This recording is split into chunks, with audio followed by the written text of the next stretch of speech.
Hello everyone, welcome to Triple E 172 and in this video there will be no theory and discussions. We will only solve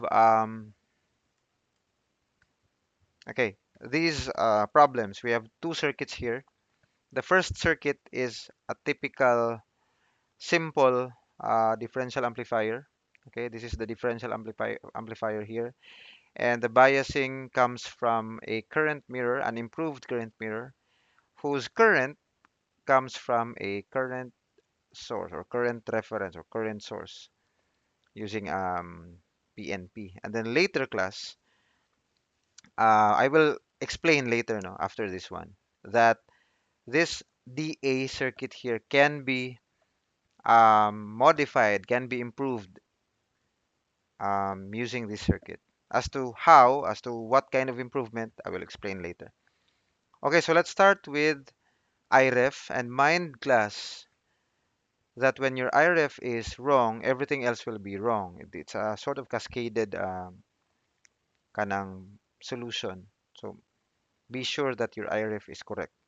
So how do we solve for IREF? So we have here 9 volts. We rewrite the current reference circuit. Okay, we have 1K, and then we have PNP. And here, the collector current is your IREF. Okay, ang technique ani class, you don't solve or you don't analyze the entire circuit right away. No. Imo siyang buak-buakon. Okay. Imo siyang buak-buakon.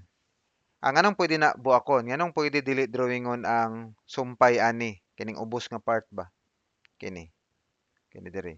Well, because IREF is not a function, ideally ha, IREF is not a function of um, any of the circuit components here. Ang makaapekto lang sa IREF kining mga component dinhi, kining bias niya. So, pwede ra to dili ah, apilon. Or in other words, bisag unsa pa ng resistance din ha, Thevenin resistance, it doesn't really matter. It doesn't affect IREF. Okay? So kini lang sa atong solbon. To simplify this class, ang atong ginabuhat, unsa man ni? Di naman mo.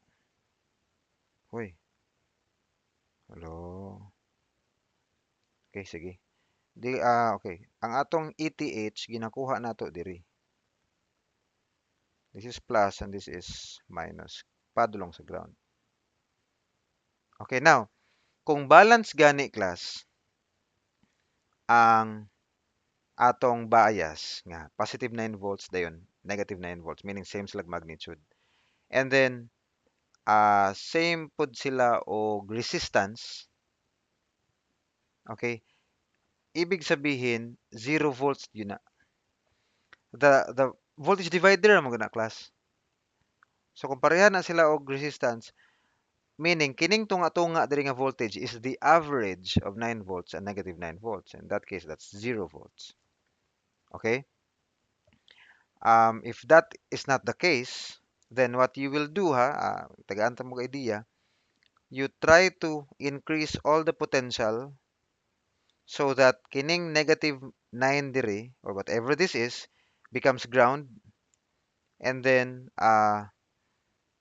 you solve for the potential at this node, and then you go back to the original level of potential. So ipasaka nimo siya para masimple ang math, makuha nimo ang value naog na sad. Dagan ta mong example. Basta kini 0 volts na ni siya ang iyang ETH.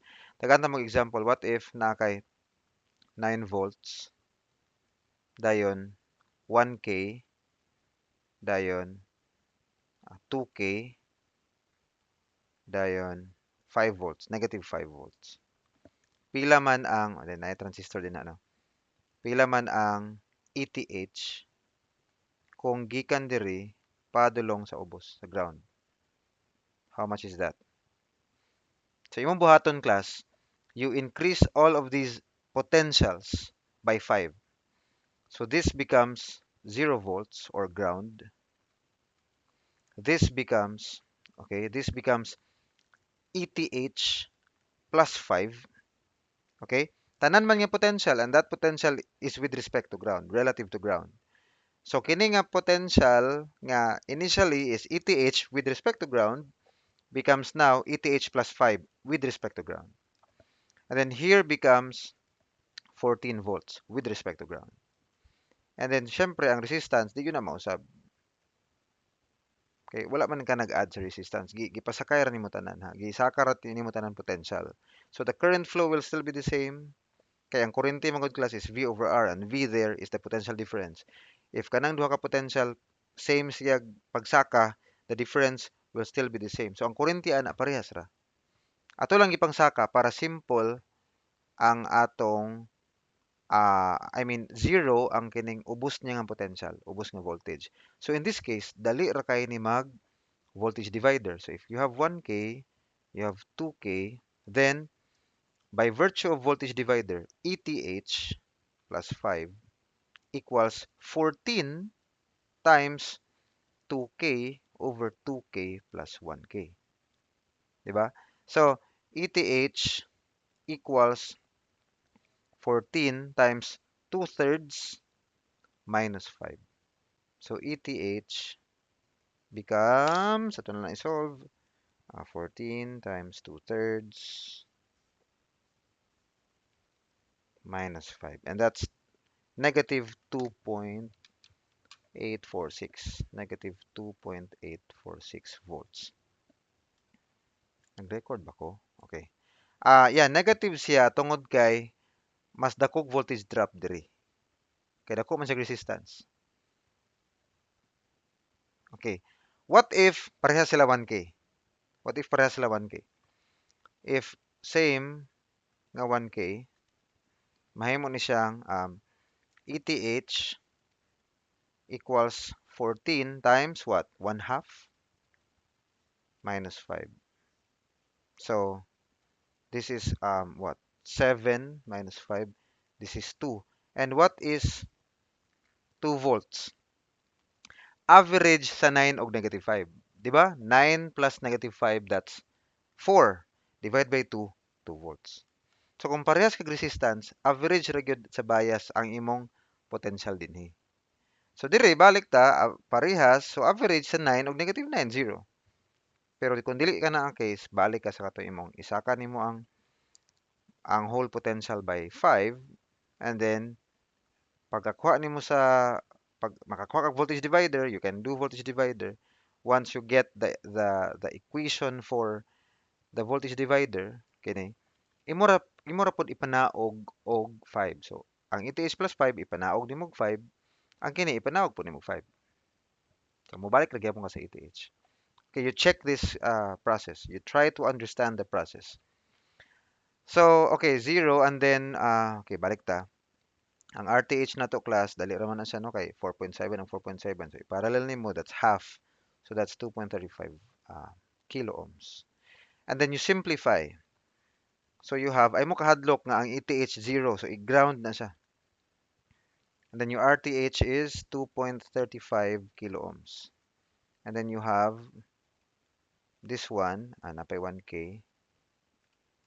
And then 9 volts. Okay. And then this is IRF. Ayaw mo kahadlok na 0. So you would say, sir, 0. So meaning wala na siya, wala na. Unsaon pag under sa PNP? Well, you still have one bias here, 9 volts. Okay? Okay, so ang IREF ani class is okay, this is beta IB and my IB is this one. And so I should have beta. So beta here is 100. So that's 100 times whatever is IB. But what is IB? Maka KVL ko diri class oh. My KVL here is negative 9, okay, plus 1K times unsa man nga kurente, that's IE. And IE in terms of IB is 101 IB. And then unsa pa? Plus 0.7. Ayaw kalimti ang 0.7. So 0.7, this is PNP. My EB junction for any transistor, PNP or NPN, should be forward biased. So dapat ang P kay higher potential kaysa ni N And the second light approximation for silicon, which is default, is 0.7. So that's why you have plus 0.7. And then plus IB, Ohm's law, times RTH, 2.35 kilo ohms. This is 0. So your IB will be, okay, okay, negative 9. Okay, actually that's 9 minus 0.7 divided by 101 times 1000 plus 2.35 thousand. So that's 80.31. Okay. Now, kining answer, times na lang ako 100. So, ang akong, dito na nato, no? Ang akong IREF is 8.030, 809, 803,096 or 096 milliamps. So, makuha ni mo ni. And I think this came out in your prelim exam. Okay, so okay na ta sa first step. Kuha na to sa 5 point. Makuha na nato si 5 points. Now to solve for I-tail, imo na sang padayunon isumpay ang circuit. You have here an improved current mirror. Here is I-tail. And here is I-ref. And we have solved this. This is 8.03096 milliamps. How much is beta? Beta is 120, 120, and 100. Okay. And then 120, 120, 100. Kini lang daano kita na ta nga mali ni nga design kay 120 o 100. Pero that could happen. Pwede man gud nga ang 8.03096 kay dili ka dako ra kaayo para sa differential amplifier, so para gamay 100 lang. Moingon ko nga medyo mali siya class kay um well, it's not really wrong. Actually that's more typical than when they have the same beta. Uh, okay, yeah. I changed my statement. Dili gid siya wrong. It's actually typical. Dili lang siya katong giingon ako miagi nga usually same. It could happen. Okay, so this is 9 volts. So wa na tay lalis ani sa biasing, mo andar ni siya. And then this is negative 9 and negative 9. Negative 9 and negative 9. So, no question as to the biasing. Meaning, sakto gyud mga operating region. So, this is saturated, sorry. This is active or linear, this is active or linear, and this is active or linear. Okay, so, ang atong buhaton class, um, sige, diretsohon nato ni siya. I don't memorize formulas, I forgot the formulas, pero dali ra kay ni siya kung atong tinambanon somehow. Pasabot ana ba nga, ang ITIL, kini dire, okay, butang ta, this is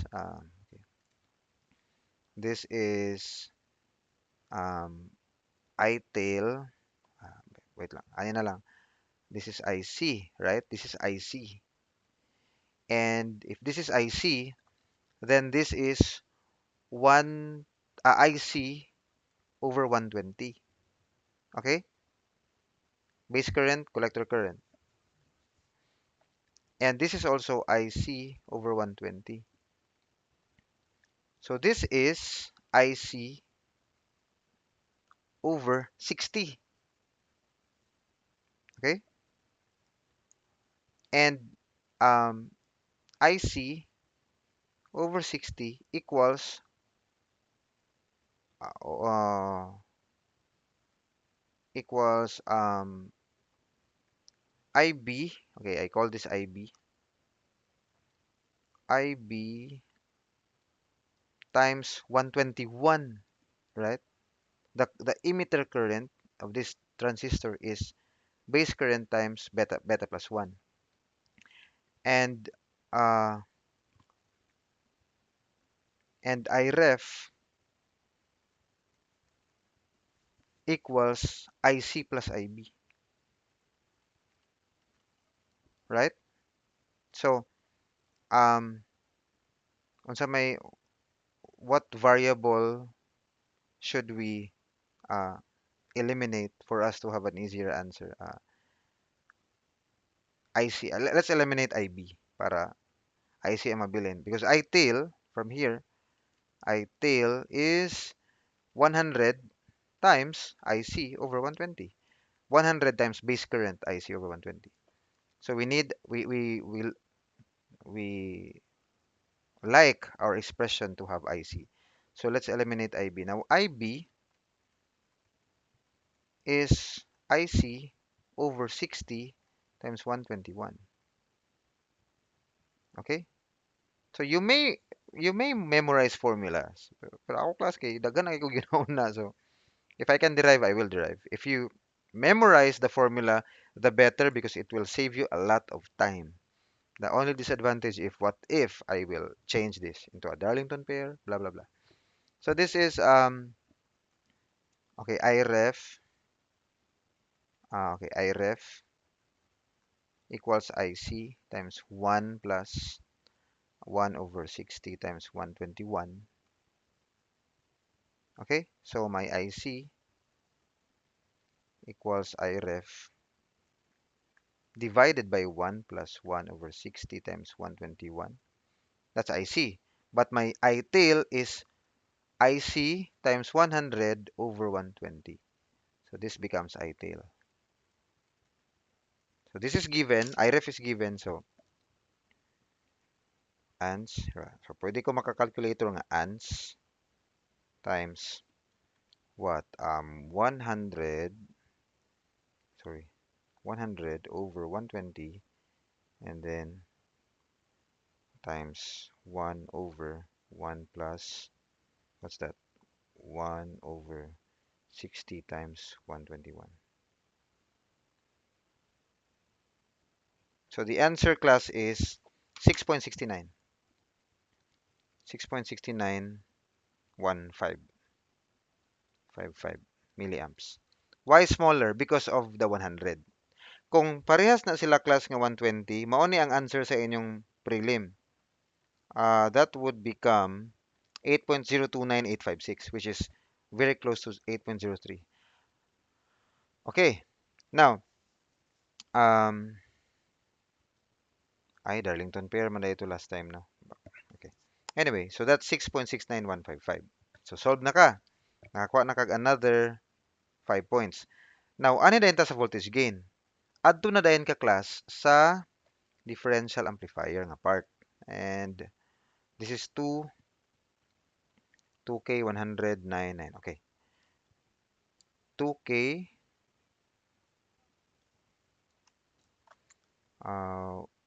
100 and then another 2K 100 100 2K and then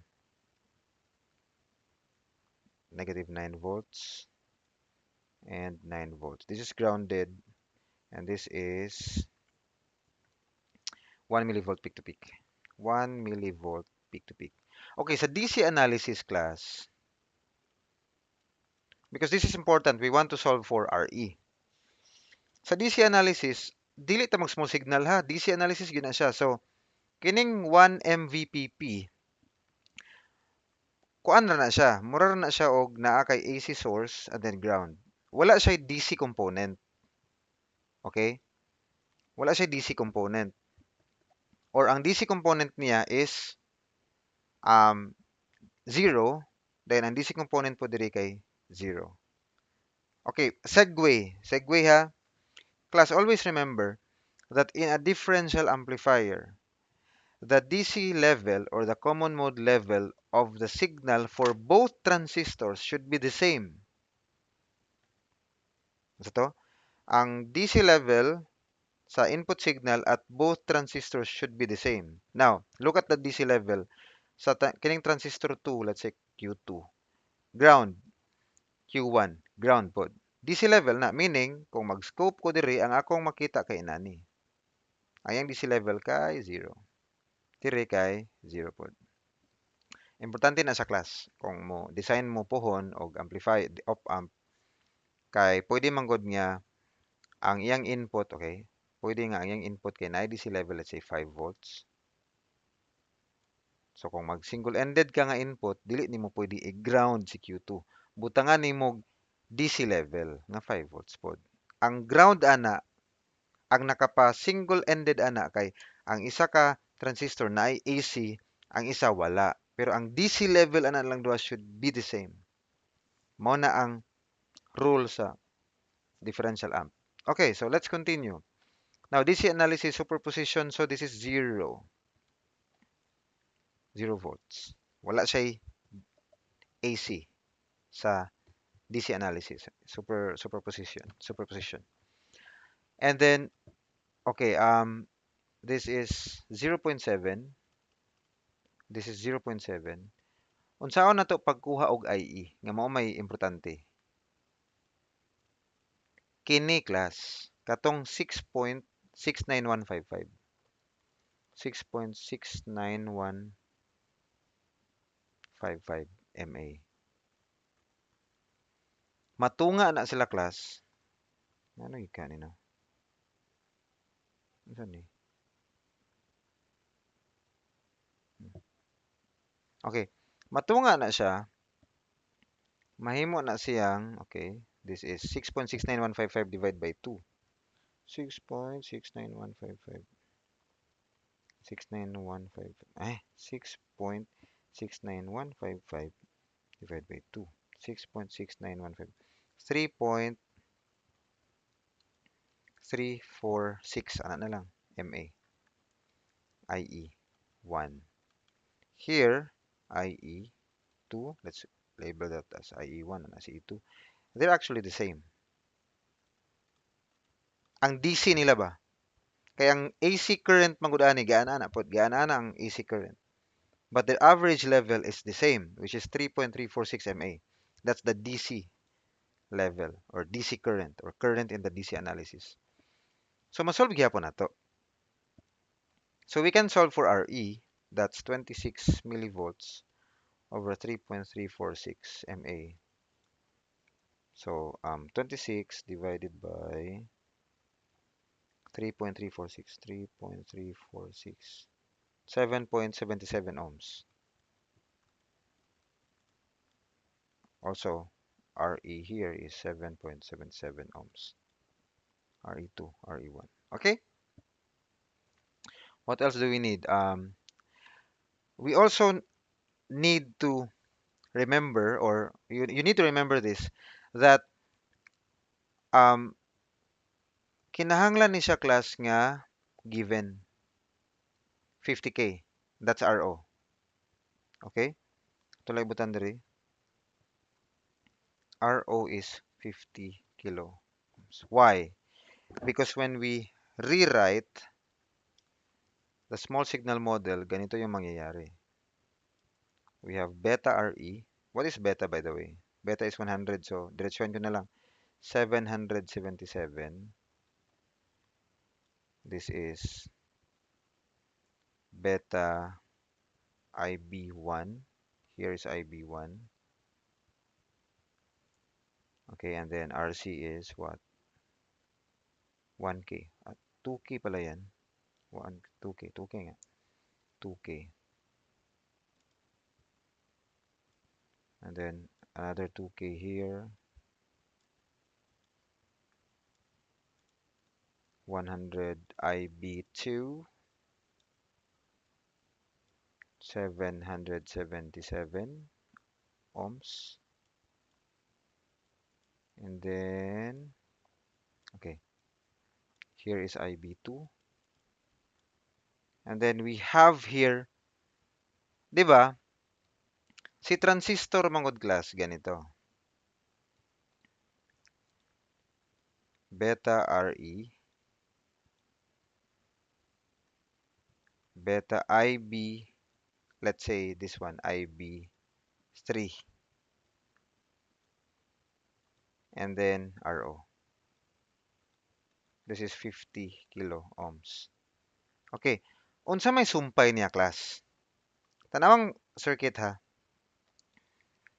Di ba kinina? Now, dili na ko mo delve sa technicality niya. Dili na ko mag-drawing sa actual niya nga small signal model. Pero inani na lang. Imagine na everything here is DC. DC gani niyo. This is supposed to be DC. Dili lang siya totally DC kay naa man ni. Okay? Mao na bantayan na nato. Di ba ingon ko ninyo sa una nga kini DC ni siya for a um for an infinite nga resistance. DC na siya. Okay, makita na to na niya. But ideally it should be DC here because the current will just oscillate. Uh so yeah, going back, ang makita nako diri class are all DC currents. So unsa man yang AC current? Zero. So bahala pa og ang or inani na lang what is the equivalent Thevenin circuit here in AC? Kay AC man ta. Ba AC naman ni. Makita na to class nga yes na siya RTH but ang yang ETH is okay is 0 volts. Ngano man wala man siya AC component. Imagine niyo mag AC analysis ko ani this is grounded everything is DC. So inani mahitabo. So kung 0 na, what is IB3? This is 0. So this is open and so you will be left with RO. Okay? So mahitabo ra di ay, hala, di ma-erase. Kini di ay di ma-erase. Hmm? So wala na dai ni. Sorry ha, dili ma-erase so di ko click ngano kani. Ah, tura. Okay. Wala na dai ni siya. Ang mabilin kay RO na lang. Okay. RO. Yes. Okay, so RO na lang, which is 50 kilo ohms. Mao ni siya class. Ang katong solution sa problema nato nga gusto nato dako kay si RE. Okay? Gusto nato dako kay si RE. So it should be infinity. However, for transistors, ang iyang VCE, ang VCE IC niya kay dili man gyud na flat dire. And the slope here is 1 over RO. So kung flat pa lang na, infinity ni. Open. Pero di man gyud na siya ideal. So na gyud na siya finite but very big resistance. Now, imagine kung i-idealize na to class. Okay. What if ideal? Mahitabuan ni kay kana na mabilin. Okay, tanaw na to ni. Okay. So, ang imong kurente si IB1 o si IB2, di yun na siya mo kuan na siya magbangga ra sila. Okay? Wala kay mo flow sa ubos. So unsa may mahitabuan na then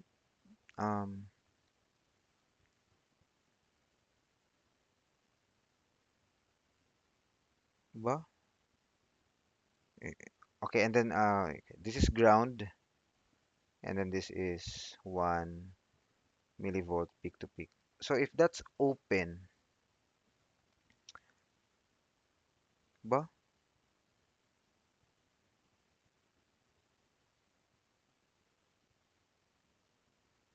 Okay. So dili ta ka solve. Dili siya magkuan ra siya. I don't know, maybe kanang tawag ani. Kana bitang trivial.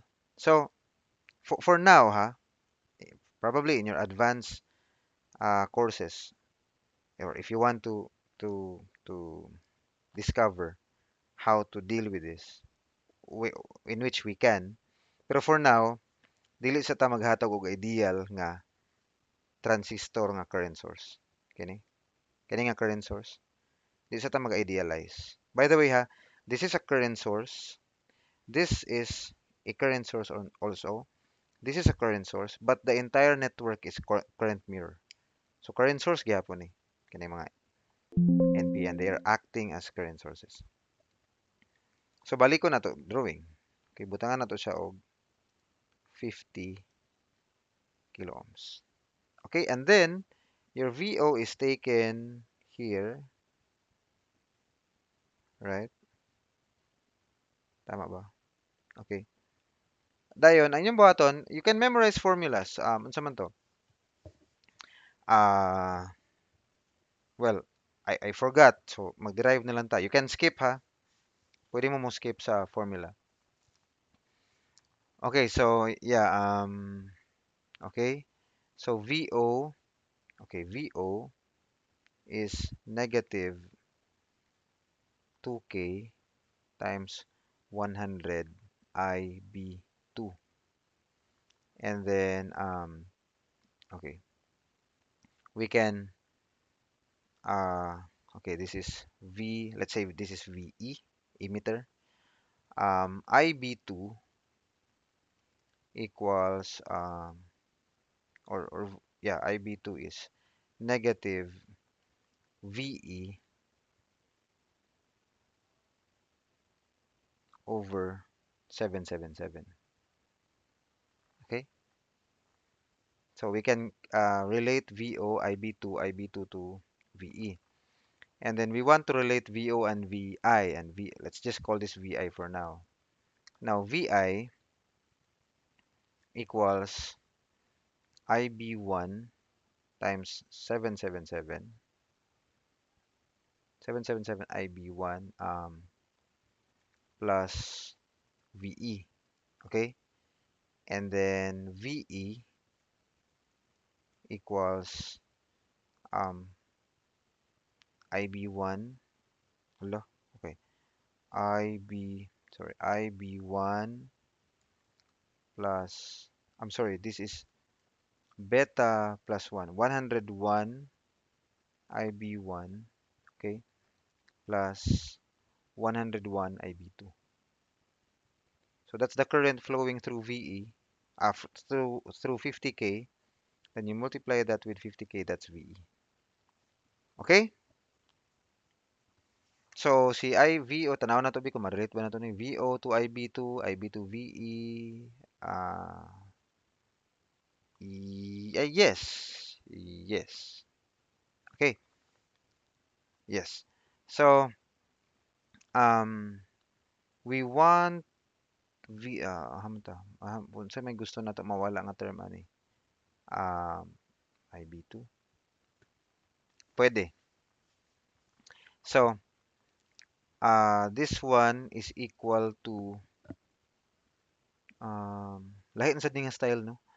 Okay, IB2 is negative VO over 2K times 100. Okay? Yeah. So pwede na to ni i-relate ang duha. Um okay. So okay, pwede. Okay. VE equals 101 IB1 plus okay, times 50K 50K plus 50K times 101. Unsa may nindot nga expression sa IB2 in terms of VE or in terms of VO? In terms of VE na lang. Okay, in terms of VE na lang. So, negative VE over 777. So, we have, what is this? VE times 1 plus 50K times 101 over 777 equals 50K times 101 IB1. And then gikan din he, so mahimo siyang IB1 equals VI minus VE over 777. So mahimo ni siyang 50K, di ba? Pwede ra gyud ninyo memorizeon times VI over 777 minus 50K times 101 um, times VE over 777. Okay, and then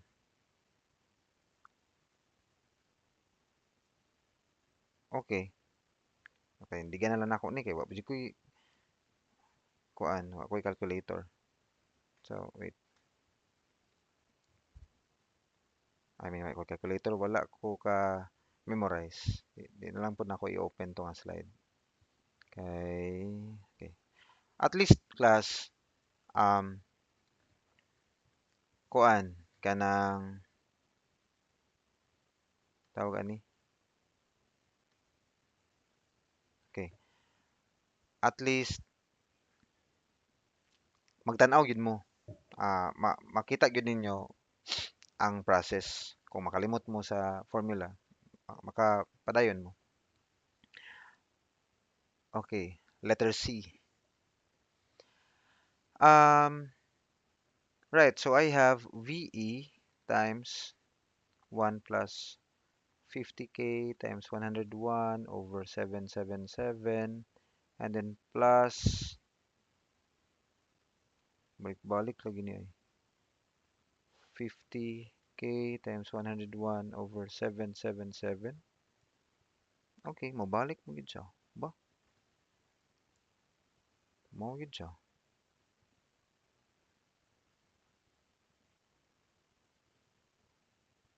Yeah. Oh, okay. Equals VI times 50K times 101 over 777. And then my VE can be expressed in terms of VO. So here, okay, okay, VE equals VO times 777 over 2K times 100. So we have VO times 777 over 2K times 100 times this whole thing plus VI times uh, this whole thing. So let's call this A, let's call this B, let's call this C. So VO, sorry, nawala akong signal. Huy. Okay, so VO over VI equals B over AC. Okay, tanang solbon. Again ha, you can use formula if you want. Ang kanang B kay 50K times 101 divided by 777. Okay, equals. Store B. Okay. Ang letter A kay medyo taas. Okay, 1 plus duha ka buok no. 100,000 na siya. Times 101 divided by 777 equals store A.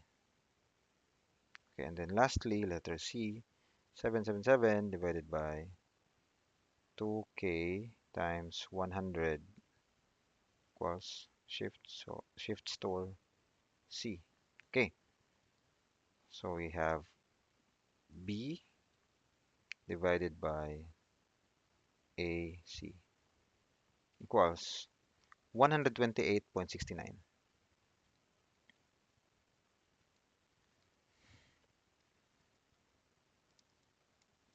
Okay, you can memorize. Actually, class, ang formula ani, di ba?